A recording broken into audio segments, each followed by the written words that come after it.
Ahmed says that tshuva is when we return a thing to its place. Whatever the thing is. It could be returning ourselves to who and what we are. It could be returning an object to its place. But all of that is encompassed in the idea of tshuva, returning to Hashem. Now, why is returning objects to their place in the kitchen, or returning objects that that you borrowed from people? Well, obviously, that we understand that logically, but on a deeper place, returning a thing to its place, we have to know its place, and we have to make a choice. And that has to do with where we live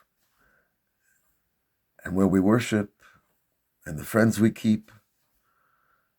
So in Elul, return everything to its place. It might be cleaning up all our business activities. It might be returning lost items that we have not fulfilled that mitzvah yet. So when we think about tshuva, think about the question.